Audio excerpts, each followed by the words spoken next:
Bueno, como Merced creo que se ha quedado por ahí atrás, vamos a hacer la presentación. Intervendrá en primer lugar Elisa Beni, después Enric y terminaré yo. Y si hay algún tiempo, por si alguien quiere hacer algo, formular alguna pregunta, pues está abierta la posibilidad. Por tanto, cuando quieras, Elisa. Pues buenas tardes.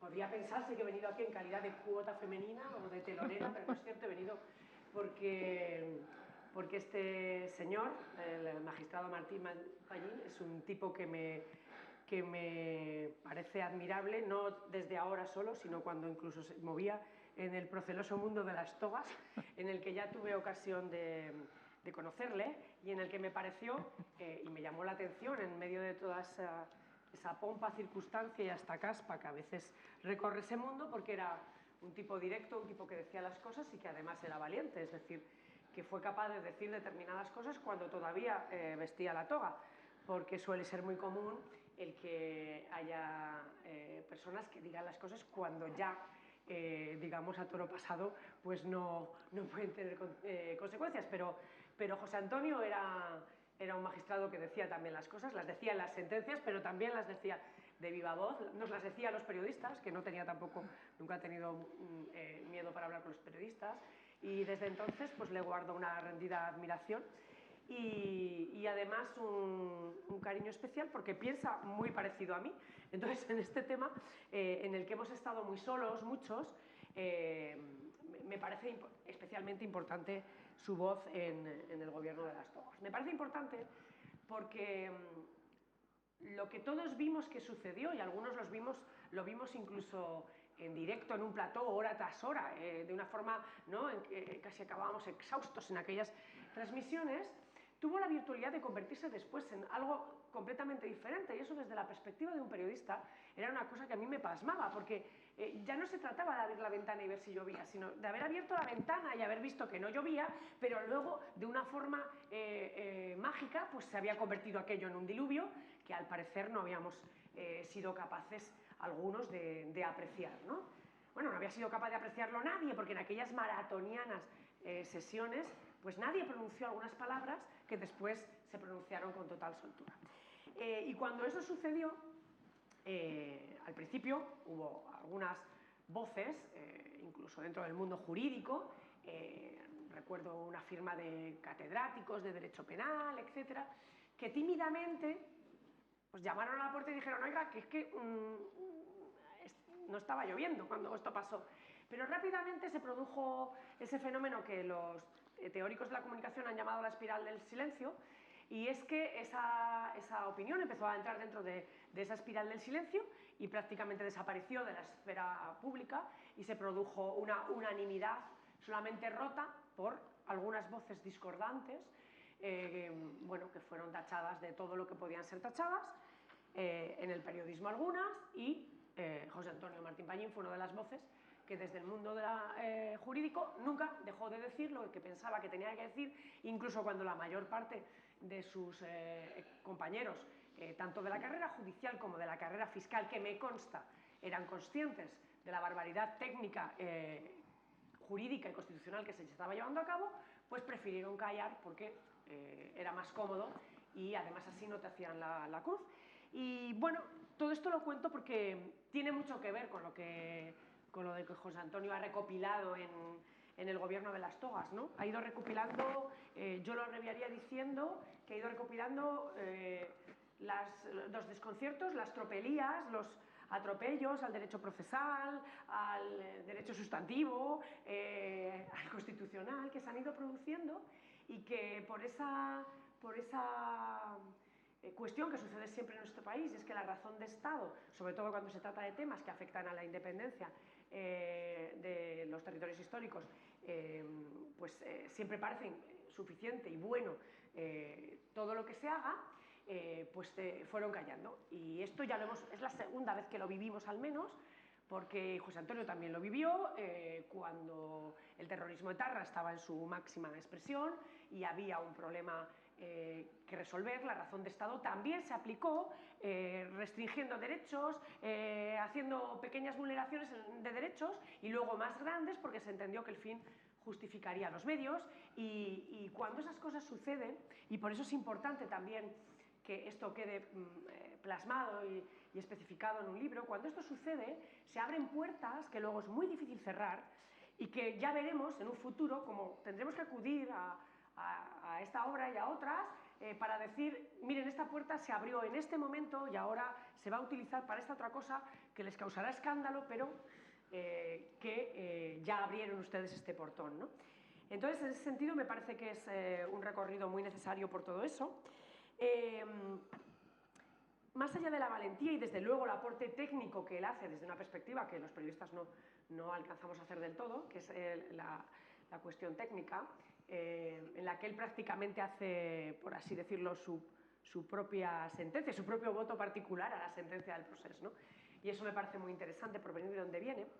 Y luego porque plantea una duda que a mí me parece que se ha hecho poco hincapié en ella, que es la duda que planteas sobre quién fue la voz que decidió abrir el campo del derecho penal para solucionar una cuestión política que tenía una respuesta clara en la Constitución, que era el artículo 155, quién después de eso decidió que iba a ser buena idea abrir la puerta a un procedimiento penal nada más y nada menos que por rebelión. Porque efectivamente, como José Antonio cuenta en el libro, es prácticamente imposible creer que el propio fiscal general del Estado, Maza, que Dios tenga su gloria, pues decidiera él motu propio acometer esta obra. Digo obra porque la querella es, para mí, tú dices un relato de hechos periodísticos, yo digo un relato de hechos de ficción. Es decir, se ficciona en esa querella, se ficciona, se relatan cosas que nadie vimos que sucedieran, se interpretan de manera que nadie hubiera interpretado, pero es buena esa pregunta sobre quién fue, de dónde partió la orden política para que el proceso penal se pervirtiera y se transformara en lo que nunca ha sido, ¿no? Que es un proceso político. Entonces, bueno, él creo que tiene sus propias teorías, pero es un tema que queda ahí abierto, que me parece muy interesante. Y luego hay otra cuestión que plantea José Antonio, en la que yo también coincido mucho, y es el por qué y cómo esto puede llegar a suceder. ¿Por qué se produce, digamos, esa connivencia, ese cierre de filas dentro de las togas? Por eso yo creo que el libro se titula El gobierno de las togas, porque hay un momento dado en el que sin ese cierre de filas entre aquellos que admiten la demanda, aquellos a los que les arrebatan las competencias, aquellos que deciden cambiar competencias que decían que no tenían, por ejemplo la Audiencia Nacional, que ya había dicho que no tenía competencia para la rebelión y la sedición, se lo dijeron a Garzón, demonios, en un pleno de la Sala Penal, pero cambiaron eso, cómo después en el Supremo se produce también lo que yo llamo el bicho bola, es decir, cómo se enrocan en una posición. Y ahí, José Antonio, hablando sobre ese tema, que me parece un tema radical porque creo que tiene implicaciones tanto para la democracia como para otras cosas que puedan suceder en el futuro, niega una cosa que yo también he negado por activa y por pasiva, y es que esto se pueda quitar uno de encima diciendo son unos jueces franquistas que están ahí. Porque esto sería tanto como decir, bueno, son los jueces franquistas, algún día no estarán, quitemos a los jueces franquistas. Y en realidad a mí me parece, y creo que él, ahora nos lo podrá comentar, es lo que viene a reflejar también con su planteamiento en el libro, sucedió una cosa diferente, más grave, y que de alguna manera nos demuestra que si las togas quieren gobernar, son capaces de crear un microespacio cerrado en el que no hay otro control posible que el propio de las togas. Y esto es grave en sí y además tiene implicaciones para otras cuestiones presentes y futuras. Ha sucedido también, tú lo mencionas, en el tema de la pandemia, es decir, ahí parece que han decidido no gobernar, pero podrían haber decidido gobernar y haber decidido admitir las querellas y entonces haber decidido gobernar la pandemia desde los tribunales, ¿no? Y es un tema que tampoco es menor y que se plantea en el libro. Realmente me parece que el libro sintetiza muy bien el pensamiento crítico, que es algo que que en este país se ha perdido en gran manera, pero que sobre todo en esta crisis catalana se ha perdido, yo creo que en muchos casos por cobardía y por miedo, pues el sentido crítico de José Antonio ha quedado perfectamente reflejado en una obra en la que analiza y compendia todas esas cosas que los periodistas hemos ido también tocando de forma dispersa en artículos, de forma menos compendiada, y que evidentemente para sus propios, y con esto termino, para sus propios colegas togados, y esto tiene importancia, tiene un peso que nunca tendría lo que nosotros decimos, porque lo que desde el periodismo decimos se lo quitan muy encima de la toga haciendo así, pero lo que dice uno de Noy, uno de nosotros, uno que podía haber estado en ese tribunal, por cierto,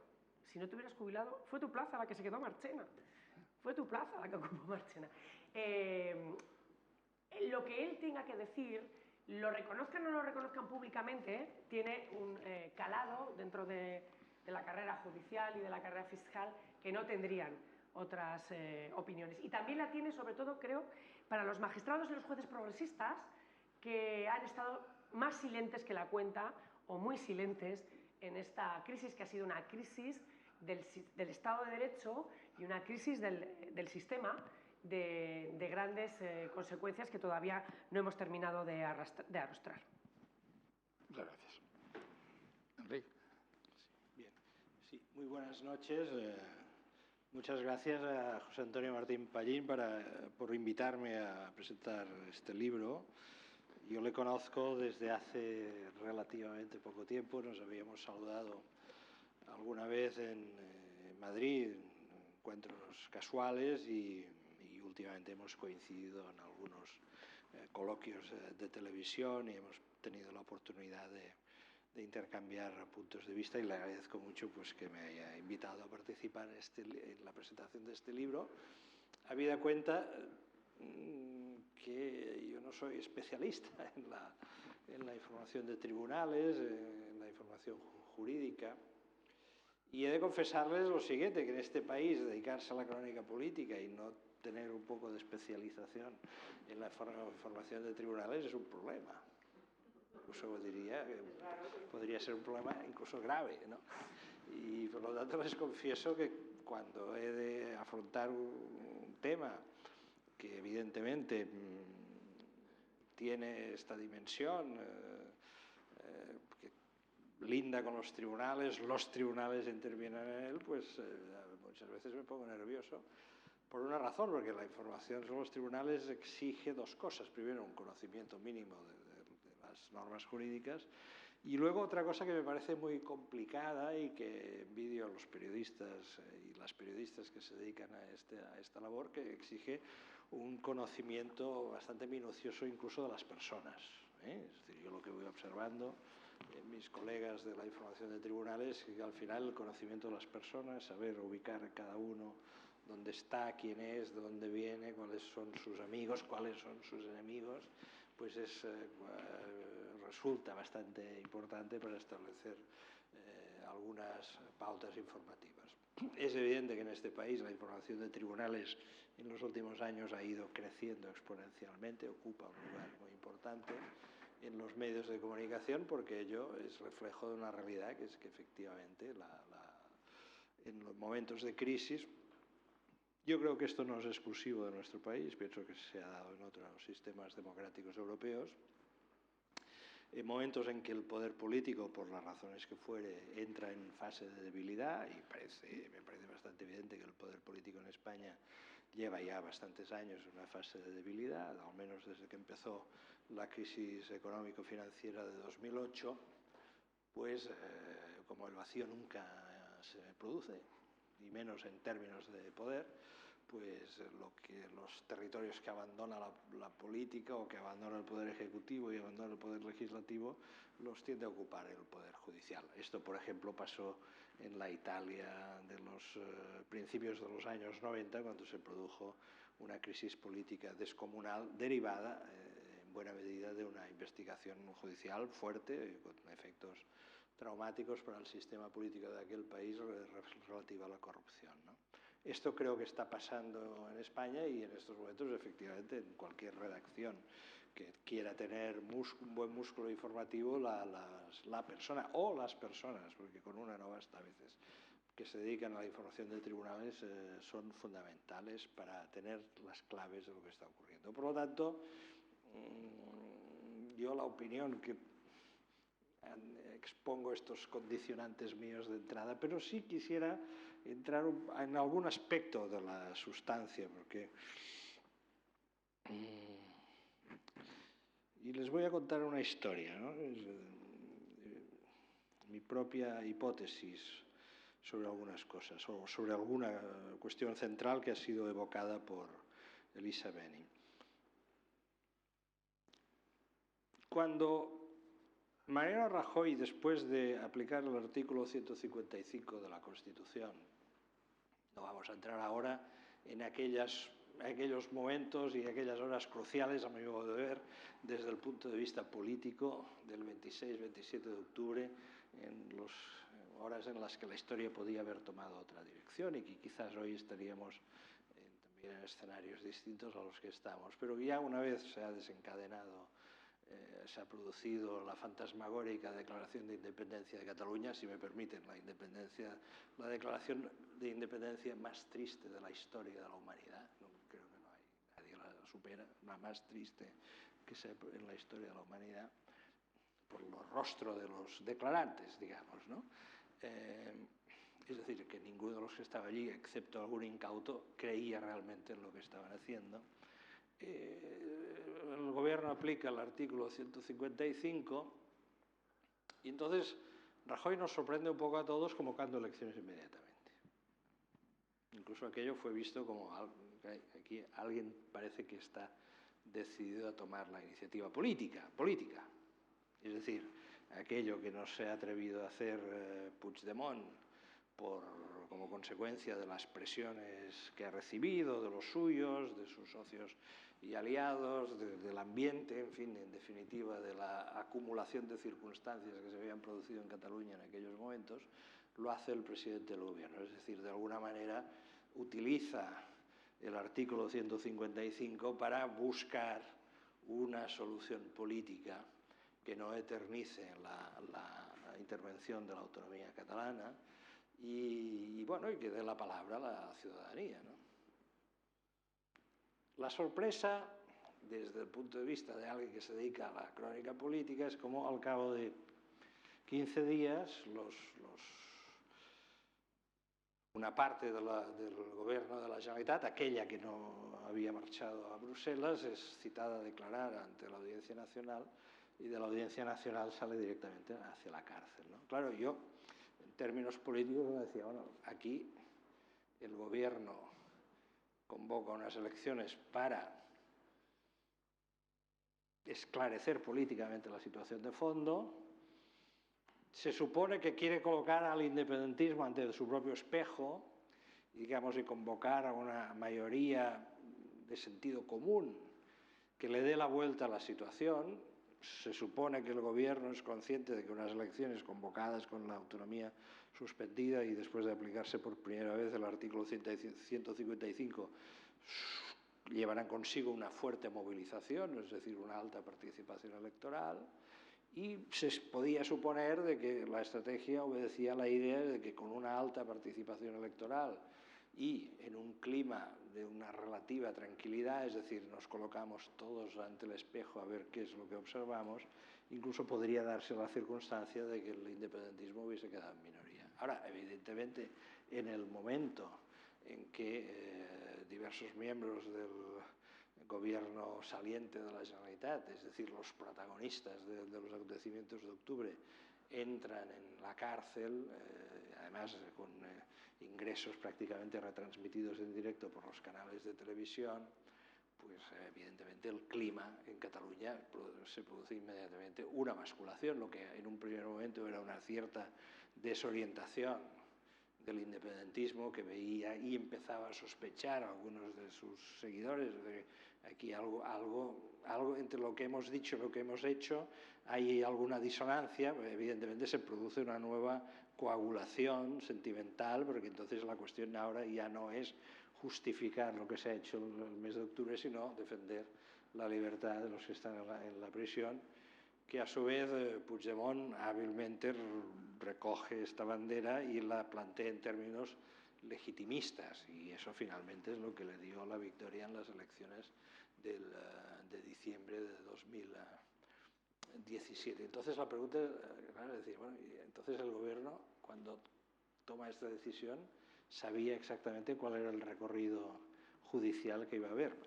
En principio esto sería una demostración clara, casi diáfana, cristalina, de la independencia del Poder Judicial respecto al Poder Ejecutivo. Es decir, el Poder Ejecutivo adopta una estrategia política y luego el Poder Judicial dice, muy bien, usted ha tomado esta estrategia, pero nosotros lo vemos de otra manera y que entendemos que aquí ha habido unos hechos muy graves que merecen ser conceptuados bajo la acusación de rebelión, y si alguien es acusado de rebelión se va para adentro, ¿no?, a la espera de juicio, que es lo que ocurrió. Bien, podríamos quedarnos aquí, pero bueno, tampoco la obligación es ir un poco más al fondo, ¿no? Es decir, bueno, exactamente qué comunicación tuvieron ambos planos en aquellos días, ¿no? Y claro, aquí hay una cuestión. Yo recuerdo una conversación en aquellos días con una personalidad que ahora está en el gobierno, que conocía un poco el ámbito jurídico, ¿no? Y no me dio la respuesta, pero me señaló una cosa. Me dice, mira, el fiscal Maza, desgraciadamente no se lo podemos preguntar ahora porque no está en este mundo. El fiscal Maza consultó a la carrera antes de, o sea, cuando él estaba a punto de presentar la querella, ¿no? Evidentemente el fiscal general del Estado sabe, no hace falta ni siquiera que se lo hayan dicho, sabe cuál es la mirada que quisiera tener el gobierno sobre aquella cuestión. Y es evidente que un gobierno que acaba de convocar unas elecciones generales en Cataluña bajo el marco del artículo 155, dudo que su prioridad fuese meter en la cárcel a los principales dirigentes independentistas catalanes. Pero es posible que el fiscal Maza obtuviese de algunos de sus compañeros de carrera la idea de decir, oye, esto es rebelión, y no te atreverás a bajar de rebelión. ¿Y qué pasaba en la Fiscalía en aquellos momentos? El gobierno Rajoy era fruto de un periodo de investidura muy accidentado, que está en el recuerdo de todos, 2015-2016, periodo tortuoso, que todavía de alguna manera está destilando efectos políticos.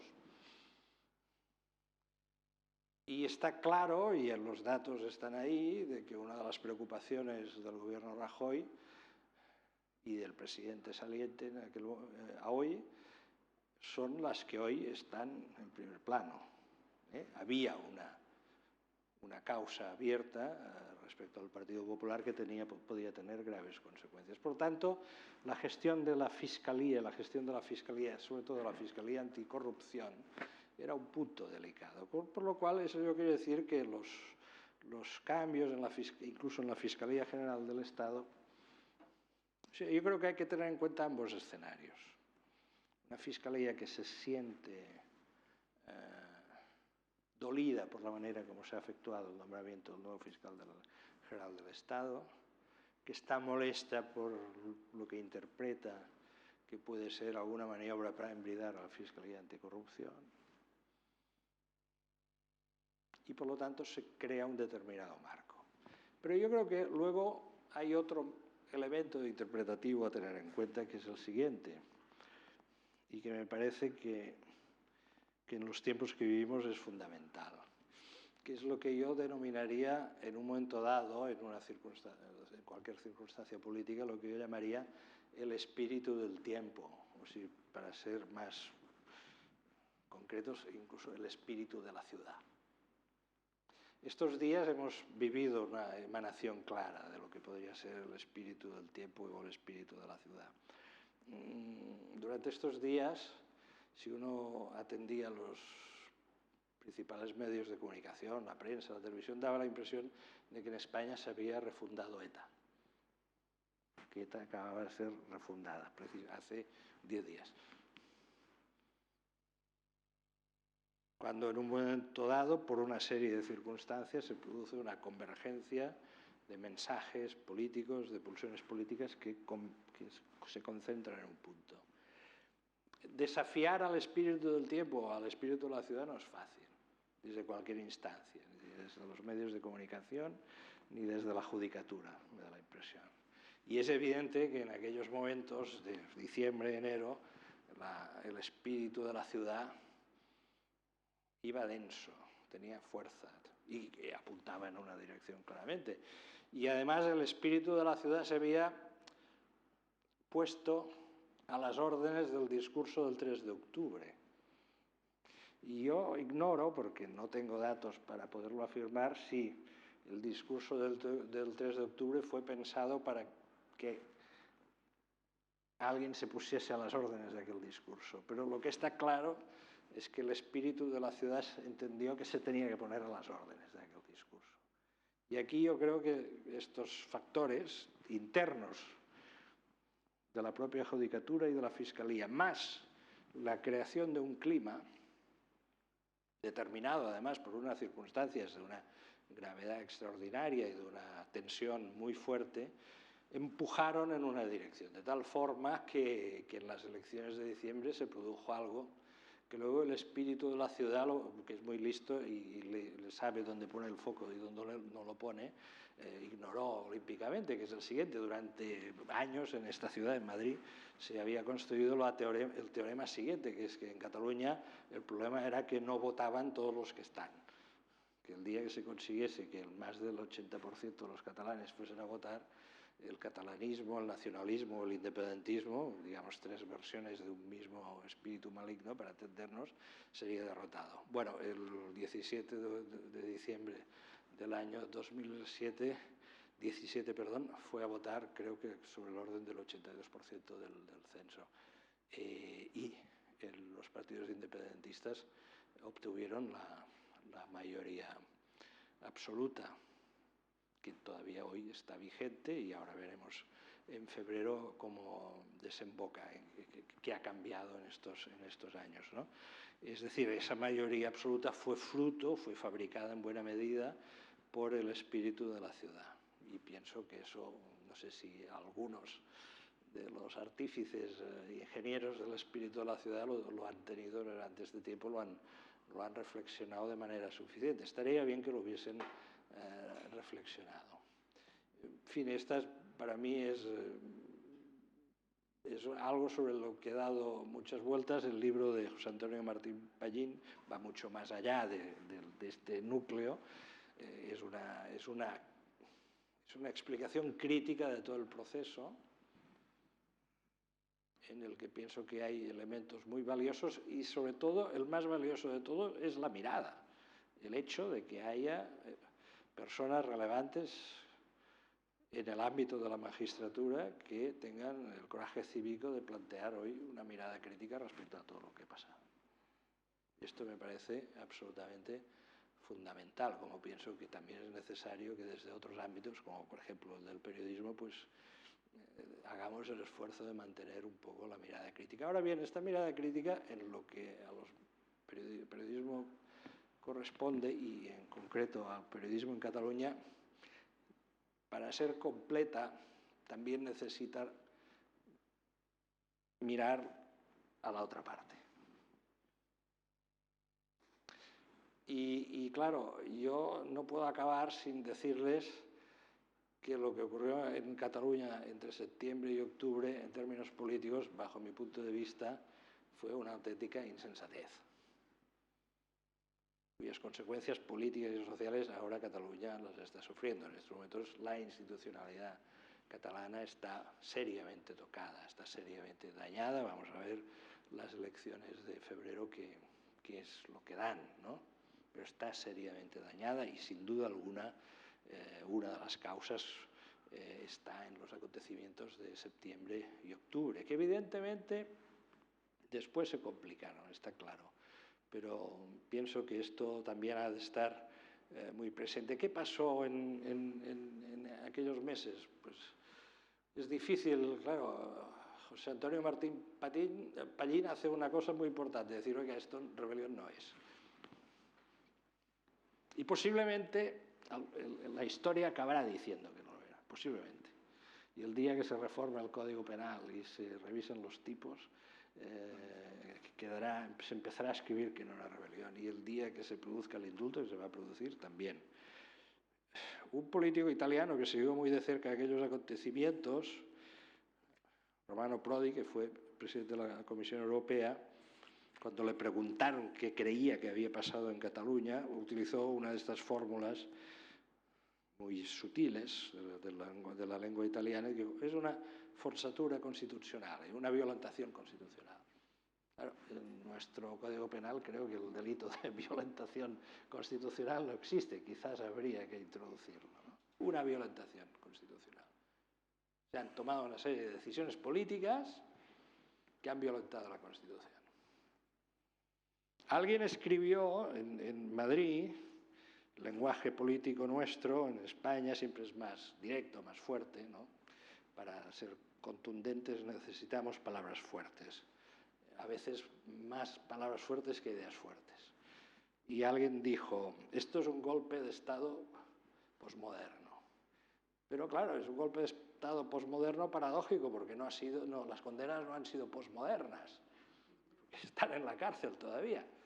Si les hubiesen mandado 3 años a dar la vuelta a España, a hacer un voluntariado cívico, podríamos decir, bueno, sí, los españoles aquí están innovando, han conceptuado esto como el golpe de Estado posmoderno y les han impuesto unas penas posmodernas. A mí no me hubiese parecido mal que la plana mayor del independentismo catalán hubiese sido condenada a hacer voluntariado cívico de forma itinerante por España durante 3 años, para conocer un poco mejor el país, y quizás si conociesen un poco mejor el país tendrían una reflexión distinta sobre la manera de enfocar los problemas políticos de este país. Y lo digo en serio, no lo estoy haciendo ironía.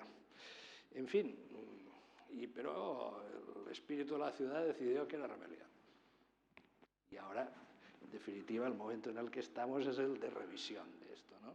Y vamos a ver si esta revisión, qué profundidad tiene, y si se produce, no se produce, yo creo que sí que se va a producir, y qué efectos va a tener de cara a lo que creo que hay que buscar o procurar o desear, que es una cierta sanación política de las heridas que se produjeron en otoño de 2017 en Cataluña. Gracias. Muchas gracias. Bueno, pues ahora me toca a mí explicar lo inexplicable, porque claro, el autor de un libro se ve preso de lo que ha escrito y ahí quedará con mayor o menor acierto. Bueno, en primer lugar, muchísimas gracias a la editorial, a Miguel Mora, que tuvo la iniciativa de pasaros mi texto, que hoy no ha podido venir por razones de fuerza mayor, a Mercé y a Javier de Catarata. No es bueno, yo creo que es el primer libro, porque las otras cosas eran un poco de entretenimiento, ¿no? Y por eso también muchas gracias a Elisa y a Enrique por sus palabras y por la amabilidad de asistir a este acto, y por supuesto a todos vosotros, porque en tiempos de pandemia pues acudir a un acto, hombre, no diríamos masivo, porque la separación es obligada, pero es de agradecer.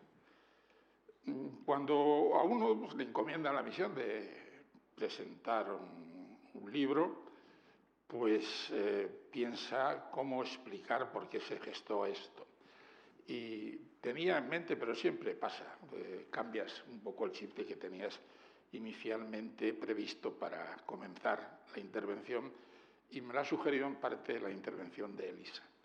Durante la gestación de todo el proceso y mis intervenciones públicas en televisión, en los artículos de prensa, etcétera, pues muchas personas del mundo de la información, cosa lógica, y además no es nada criticable, pensaron, hombre, ¿cómo un magistrado del Tribunal Supremo critica de esta manera a sus propios compañeros. Una muestra de corporativismo realmente ciego. Porque, y esto he tenido oportunidad de decírselo a dos de los miembros del tribunal que ha puesto la sentencia, amigos y compañeros que compartieron conmigo sala, y se lo dije, mirad, no voy a dar los nombres, no he hecho nada que no hubiera hecho si yo estuviera en la sala, este sería mi voto particular. Pero mi voto particular en un doble sentido, en el sentido de estas 503 páginas que están aquí, que esto es la sentencia, y también en el sentido de otro aspecto que me parece mucho más importante y grave, que es el de la prisión preventiva, cosa que no entienden en Europa. Nadie se la pasó por la cabeza, sin perjuicio de no entrar en el fondo de la cuestión, de que si era una rebelión, por supuesto también lo descartaban todos, no solamente esos juristas que, como decía Elisa, pues firmaron ese documento, sino también otras personas. Yo, como he sabido y se pone aquí, soy comisionado de la Comisión Internacional de Juristas, con sede en Ginebra, y recuerdo que estábamos en la reunión bianual de Túnez. En la comisión ahí pues estaba desde el presidente del Tribunal Supremo de Nueva Zelanda hasta el presidente de la principal asociación de abogados de Norteamérica, noruegos, en fin, somos de 59 países. Existía unanimidad en el sentido de que una independencia unilateral en el momento presente, que además podía horadar, y se hubiera hecho con esa intención de horadar la todavía tambaleante Unión Europea, pues nadie era partidario absolutamente de eso. Pero al mismo tiempo nadie podía entender que lo que había pasado en Cataluña desde las elecciones de 2015 hasta el momento final fuese ni un delito de rebelión ni un delito de sedición. Es más, esto estaba avalado por los tribunales belgas, los tribunales alemanes. Es más, recuerdo perfectamente cuando Bélgica dijo que solamente los entregaba por malversación y desobediencia, que por cierto nadie lo ha criticado, pero si España hubiera cumplido su compromiso con la orden europea de detención y entrega, y hubiese asumido conforme al Tratado de Viena la obligación de cumplir los tratados que firmó un Estado, en ese momento el señor Puigdemont estaría ya en el último grado de libertad, porque lo hubieran entregado, lo hubieran condenado por malversación y por desobediencia, delito que también tampoco voy a entrar porque no hay tiempo, pero parece un poco atípico. Y nadie podía comprender esto en el extranjero, y esto yo creo que le está haciendo mucho daño al prestigio de la justicia española en Europa.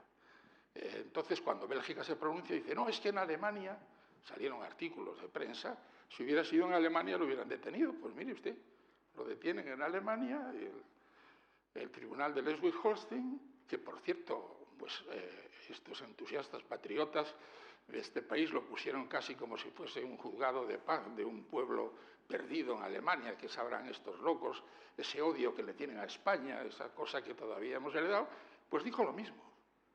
Mire usted, se lo entregamos por malversación, sin profundizar, porque no podían profundizar. Dudo mucho, también me hubiera gustado hablar con mis colegas belgas, un poco en francés y en alemán, por supuesto, imposible, para ver qué opinaban sobre el delito de malversación. Pero los jueces extranjeros, en el cumplimiento de la orden, no pueden hacer valoraciones. Dicen, esto está dentro de la orden y, por tanto, lo cumplo, y allá ustedes con su responsabilidad para condenarles por malversación. En ningún caso por rebelión o por sedición. La sentencia, y esto que digo le va a parecer grueso, según un compañero mío, también muy cercano, pues en 503 folios le pone música a la por ellos. Una música muy bien construida. Yo la compararía con la novena sinfonía de Schubert, que parece la gigante que se repite, el ritornero final y que resulta casi inacabable, y no hace más que dar vueltas sobre el mismo asunto.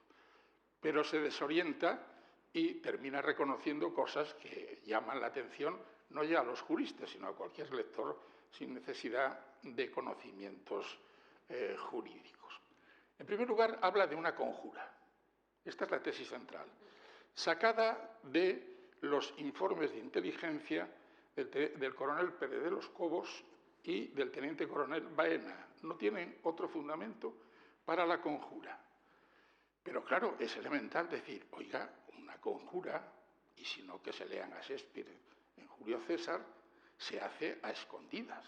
Tiene que ser un ciego el que la avise, ten cuidado con los idos de marzo. Pero no se hace una conjura convocando unas elecciones en el 2015 y diciéndole a los catalanes, miren ustedes, si nos quieren votar, vamos a hacer esto. Una ley de referéndum, una ley de transitoriedad a la República, un referéndum y una votación. Hombre, pues mire usted, una conjura no es. Usted podrá discutirlo si eso está dentro de la Constitución o no está dentro de la Constitución, pero no engañaron en ese aspecto a nadie. Quizá alguno transmitió un mensaje equivocado de lo que podía pasar en Europa sobre el tema. Y ahí, efectivamente, algunos políticos catalanes incluso me lo han dicho personalmente. Y bueno, pues eso se inicia, lleva su trámite, el gobierno de la nación reacciona correctísimamente, tú lo habías apuntado antes, y lo lleva al Constitucional. Pues qué impecable respuesta, yo no tengo nada que objetar. El Constitucional también impecablemente dice que esa ley de referéndum es inconstitucional. A los pocos días sale la de transitoriedad y dice lo mismo.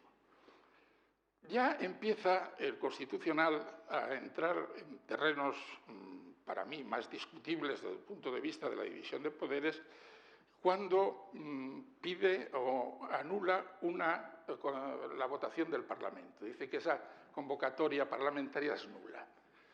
Pues miren ustedes, que un tribunal constitucional, vayámonos a Estados Unidos o vayámonos a cualquier otro sitio, diga que una actividad de un Parlamento es nula, creo que desborda los límites de lo que es la competencia del Tribunal Constitucional. Que, por cierto, como ya se habían dado cuenta del agujero que habían creado en el caso de Artur Mas, pues de una manera bastante clara y flagrante, modifican con la mayoría absoluta la ley orgánica del Tribunal Constitucional y construyen algo inédito en la historia de los tribunales constitucionales del mundo, que es la desobediencia a un tribunal constitucional. Con el voto particular de 3 magistrados, de Fernando Valdés, de Juan Antonio Xiol, que toda la vida, y cualquiera que pueda leer sus libros, es el mayor entusiasta de la autorrestricción que tienen que tener los tribunales de justicia y los tribunales constitucionales cuando se enfrentan a actividades políticas, y Adela Asúa, que era la vicepresidenta, formularon un voto particular, aquí lo recojo, que me parece impecable desde el punto de vista de la ortodoxia constitucional. Mire usted, la desobediencia, tal como está construida, y sigue construida, y nadie la ha modificado, es a las resoluciones judiciales. Y el Tribunal Constitucional no es un órgano del Poder Judicial. Se lo dicen los que están dentro del Tribunal Constitucional. Pero bueno, eso sigue adelante y con eso se construye el delito de desobediencia por el que se pide la entrega a Alemania y a Bélgica. Sigue ese proceso que, por cierto, es el propio Tribunal Constitucional el que lo bautiza como hoja de ruta. Bautiza en su propia primera sentencia de anulación y dice, esto es una hoja de ruta. Hombre, una hoja de ruta, como he dicho antes, no puede ser una conjura y tiene una finalidad, desembocar en una votación en el Parlamento para declarar esa independencia relámpago, yo diría, con esa magnífica imagen que yo tendré siempre grabada de la pantalla partida en 2 con unos chicos casi abrazándose y a los 3 segundos llorando. Esa es también algo que tendría que tener en consideración esa realidad social a la que mencionabas. Entonces se produce esto y el 27 de octubre, efectivamente, entra en juego el artículo 155. Pero claro, es que la sentencia, después de empezar a elucubrar sobre muchas razones, algunas cuestiones previas, etcétera, que no interesan al público, dice textualmente que todo esto que estoy relatando, acontecimientos del 27 de septiembre ante la Viceconsejería de Economía, acontecimientos del 1 de octubre ante los colegios electorales, por cierto, 2.000 colegios electorales, solo en 10 hubo incidentes. Bueno, pero esto simplemente puede parecer una anécdota. Pero es que la sentencia, el ponente, señor Marchena, dice que todo eso quedó abortado por la simple publicación en unas páginas del Boletín Oficial del Estado de la aplicación del artículo 155. Yo, como jurista, tengo derecho a pensar, y dice, oiga, una rebelión o una sedición que usted reconoce que quedó abortada por la aplicación del 155, merece 13 años de cárcel. Yo, sinceramente, no lo entiendo. Si alguien puede explicarlo, lo agradecería mucho que me lo aclarase. Pero lo dice la sentencia, no lo digo yo. Y como no tengo gafas, no sé si encontraré incluso la página donde lo dice. Lo dice en la página 269 de la sentencia y está en la página 94 de mi libro, textualmente. Esto se hubiera acabado con esto. Respecto de los sucesos del 27 de septiembre, pues bueno, ahora ha habido una circunstancia imprevista que el Supremo, claro, no podía tener en cuenta. El relato de hechos nace fundamentalmente de los informes policiales, de los que había recabado no solamente la Guardia Civil, sino también los Mossos de Escuadra, y se hace un relato de lo que sucedió allí. Y también frases textuales de la sentencia. Aquello transcurrió entre gritos de independencia y en un ambiente lúdico en el que se llegaron a repartir bocadillos. Oiga, esto no me lo he inventado yo, está aquí puesto en la sentencia. Hombre, considerar como un alzamiento público y tumultuario un acto en el que se reparten bocadillos, bueno, pues sí, es posible, porque en derecho todo puede llegar a alguna conclusión, pero por mucho que se empeñe, yo no me lo trago. Y después, respecto de la intervención, que serían en todo caso ellos dos los autores de impedir el cumplimiento de la orden de registro que tenían, Jordi Cuixart y Jordi Sánchez, pasan de ser inicialmente unos villanos a terminar siendo unos colaboradores necesarios para pacificar lo que había alrededor, los que crean ellos mismos un cordón de seguridad. Me repito otra vez, léanse la sentencia, si es que no me lo estoy inventando, lo dice la sentencia. Entonces, hombre, y que aquello terminó ya con la disolución, hubo grupos musicales. Hombre, me parece un alzamiento público y tumultuario un poco pintoresco, como mínimo. Y después, para no agotar excesivamente el tiempo, lo del 1 de octubre. Lo del 1 de octubre también la propia sentencia entra en una contradicción insalvable. Primero por lo que he dicho antes, pero es que tiene otra frase que retrata exactamente qué pasó. Lo que pasó abrió todas las televisiones del mundo. Fue noticia de apertura en todas las televisiones, que no podían entender aquello. Pero bueno, cada uno tiene su opinión, unos pensarán que actuaron correctamente, otros no. No se ha digerido, y eso no, en la reunión que me refería antes de Túnez, no lo digirió nadie. Pero la sentencia, otra vez, la sentencia dice que sobre las 2 de la tarde, considerando que la actuación podría ser desproporcionada, se ordena la retirada de la Guardia Civil y de la Policía. Oiga, señor Marchena, desde las 2 de la tarde hasta no sé qué hora, tú, Enrique, estarías por ahí, hasta las 8 de la tarde, se votó sin que la Guardia Civil y la Policía interviniese. Después se hace una referencia, un cálculo un poco tramposo de qué porcentaje representaba respecto de la población de Cataluña, incluyendo a las personas de 0 a 18 años, que no podían votar, pero bueno, eso ya es pura anécdota, y además reconoce que hubo votos no. Lo dice la sentencia, no lo digo yo.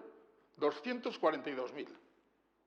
Luego, oiga, aquello no era un alzamiento público y tumultuario.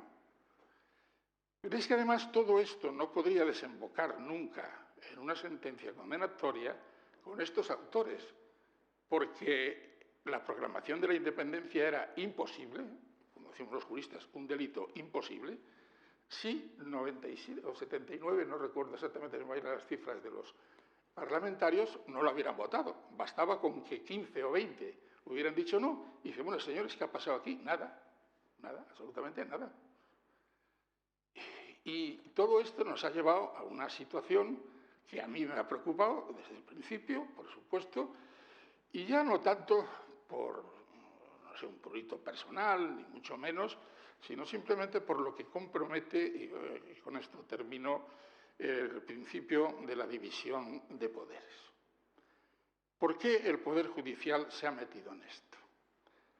A mí me hubiera gustado, no soy periodista de investigación, como dicen ahora, pero habéis aludido los dos, el 27 de octubre, la primera hora, 155. 30 de octubre, es decir, 28, 29. Vamos a contar los días. 3 días de octubre se titula ese capítulo. El 30 de octubre se pone una querella de 106 folios. Hombre, yo he estado 20 años en el Ministerio Fiscal y me parece que construir una querella de 106 folios en menos de 72 horas... Y se anuncia el día anterior en un diario.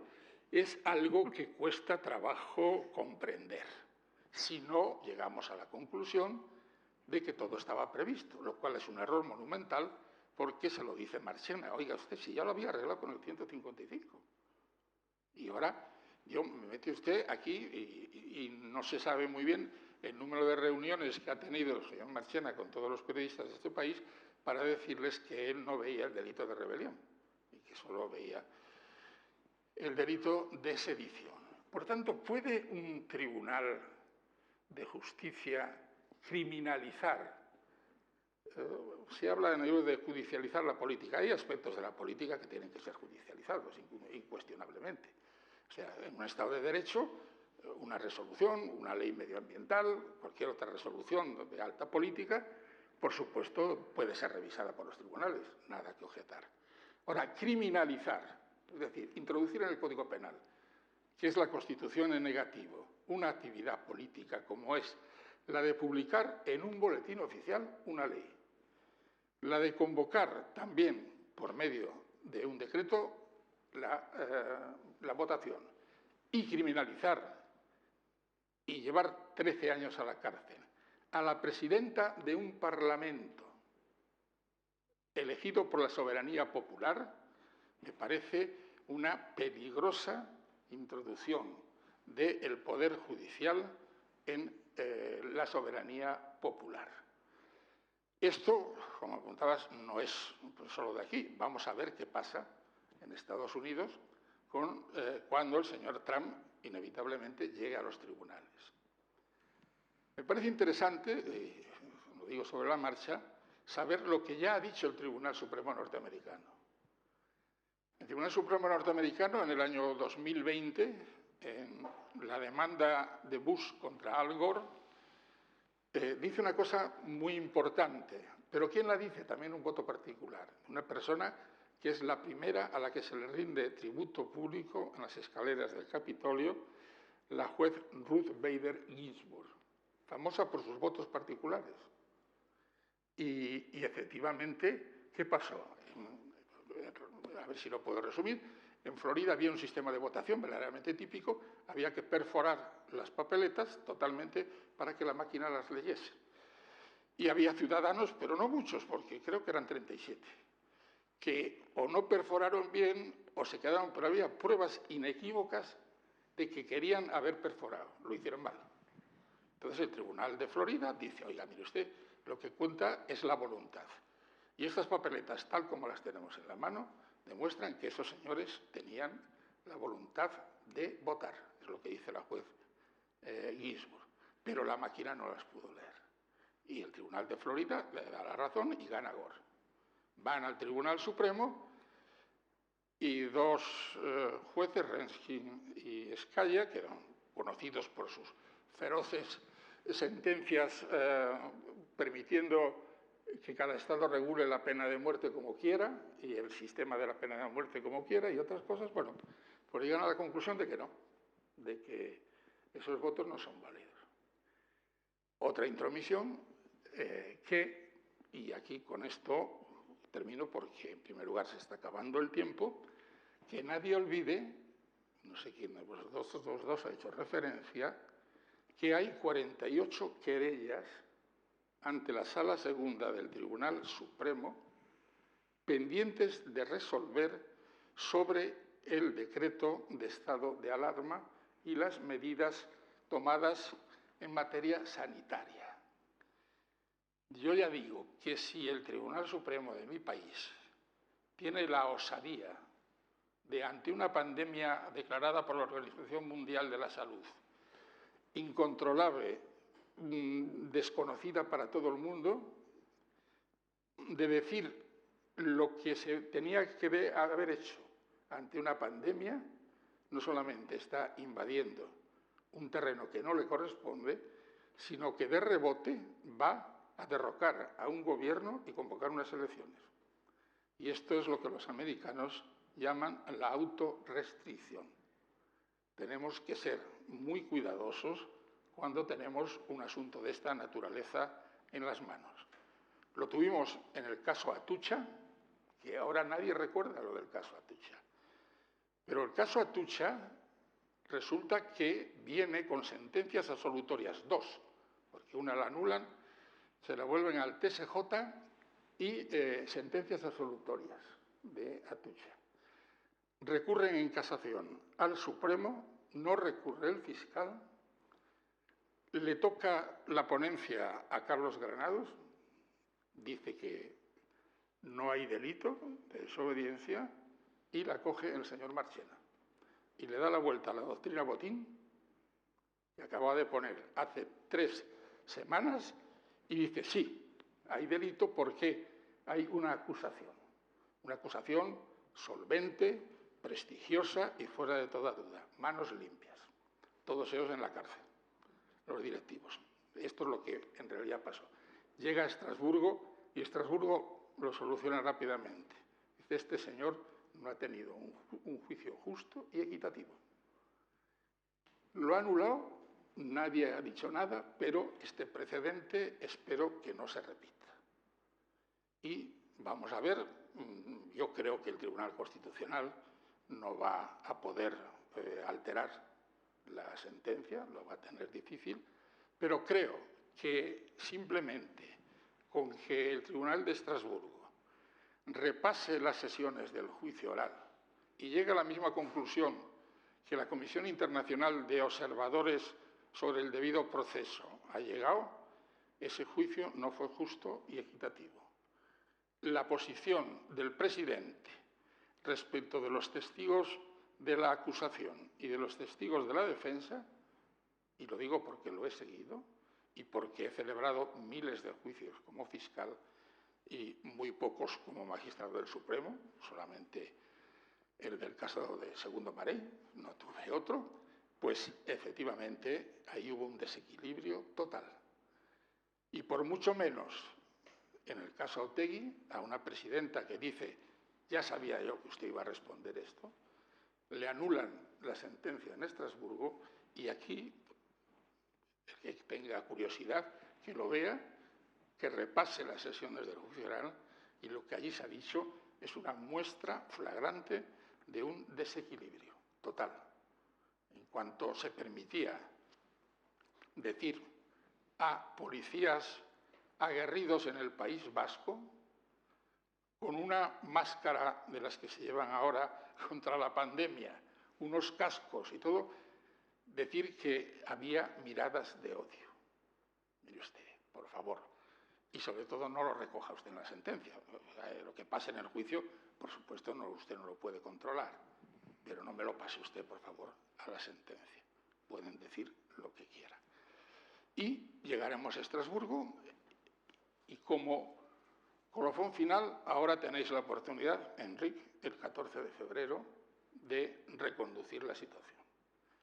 Sé que la carga de los 13 años va a ser muy pesada, pero también hay que reconocer que ciertos sectores del independentismo catalán no se han comportado como políticos responsables. Y esto se lo he dicho yo en la televisión catalana. Realmente han tensado, lo dice la propia sentencia, han tensado la cuerda de demasiado y ahora tienen que darse cuenta de que tienen que soltar la cuerda y volver al camino del reconocimiento. Primero, que el referéndum unilateral es inadmisible, no solamente en España y en Europa, y que la posibilidad de un referéndum pactado al tipo como proponían dos personas, una ya fallecida, mi amiga, también Paco Rubio Llorente, que no era persona que pudiese ser ignorada en sus opiniones, e incluso Miguel Herrero de Miñón, llegan a la conclusión de que con nuestra ley de referéndum se podría hacer un referéndum pactado, condicionado a muchas cosas. Tendrían que ceder muchos dirigentes catalanes. Tendrían que ceder también muchos dirigentes políticos de España. Pero es un camino que hay que recorrer. Y termino con una cita de una persona que me acompaña durante todos mis momentos, de Rosalía de Castro. Desde aquí veo un camino que no sé a dónde va, pero por lo mismo que no lo sé, merece la pena andarlo.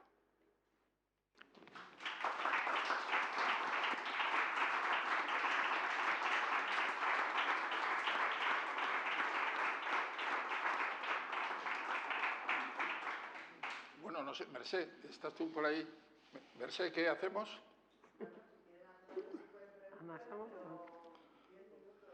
Venga. Sí. Sí, José Antonio. Esto, no sé si se llama informe o tesis, la tesis Vendrés o el informe Vendrés, que dice que el Consejo General de Poder Judicial, a partir de esa tesis, o como se llame, ya digo, tiene el Consejo General de Poder Judicial, lo elige el Parlamento. ¿Por qué se quiere cambiar ahora? Bueno, introduces un factor no completamente ajeno al que viene en este libro, pero es interesante. Bueno, en el año 85 se produce ese cambio y se le encomienda al Parlamento. Bueno, había funcionado un primer consejo que nadie lo menciona. Desde el año 80 hasta el año 85 funcionó un Consejo del Poder Judicial, no entro en calificativos, presidido por el mejor presidente que ha tenido el Consejo, Federico Carlos Aida Robles, y que funcionó bien, mal o regular, no lo sé, pero funcionó. ¿Por qué hay que hacer ese cambio? Porque es que la justicia emana del pueblo y los representantes del pueblo eligen a unas personas que no van a juzgar, sino a elegir a los que juzgan.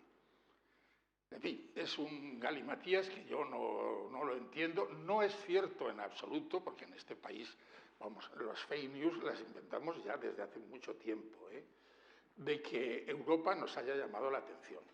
Europa tiene un mecanismo casi de radar instantáneo que cualquier país, Francia, Holanda o Italia, intente una reforma, la que sea, del Poder Judicial, enciende la luz. Y dice, bueno, vamos a ver qué hacen ustedes. Pero no es que nos hayan echado la bronca y amenazarnos con que estamos conculcando, no. Vamos a ver qué hacen ustedes. Y de momento lo que pretenden hacer es mantener el sistema de los 3/5, igual que está ahora, no lo tocan en absoluto, y después de reiteradas y sucesivas votaciones fracasadas, acudir a la mayoría absoluta. Yo he sugerido en un escrito que esa mayoría absoluta no podría ser, sería peligroso para un solo partido. Entonces, cuando hubiese una mayoría absoluta de un partido, podría ser válida si, además de ese partido, 4 grupos parlamentarios apoyan esa votación. Con lo cual, el pluralismo político está mucho mejor representado que las cenas y las comidas que yo he presenciado entre los 2 personajes de turno del PP y del PSOE repartiéndose las cuotas. Hay una cosa, José Antonio, de esa pregunta que sí creo que tiene que ver con el tema del gobierno de las togas, y es la presión, que se está haciendo casi lobística o muy lobística de las asociaciones mayoritarias de jueces para volver a esa elección corporativa de los 12 magistrados por parte de los magistrados que les da la mayoría del Consejo. Porque 12 son la mayoría del Consejo, de manera que si esos 12 votados por los propios jueces y magistrados se enrocan, digamos, de una forma corporativa, tienen la mayoría para todo. Entonces, eso sí me parece a mí que engancha con el tema del gobierno de las togas, porque lo que ya podía faltarnos a ese poder que considera que para ser independiente, que eso es una característica de cada juez, debe ser autónomo y por lo tanto quiere hacer una especie de declaración de independencia propia del Poder Judicial, pues si además de que ya hemos visto que los contrapesos que tiene son, lo hemos visto en las sentencias, son nulos si quieren no tenerlos, pues si encima el propio Consejo también está controlado mayoritariamente por 12 votos corporativos, tendríamos ahí una especie de búnker de las togas que podría enrocarse en los asuntos que tuvieran a menester. Bueno, yo dije contigo por 2 motivos. Primero, porque, bueno, ya hemos dicho, funcionó. Este sistema lo importamos de Italia, y aquí hay otra persona que me puede desmentir o corroborar, porque nosotros en Justicia Democrática teníamos una relación muy estrecha con los jueces franceses y los jueces italianos, sobre todo con los italianos.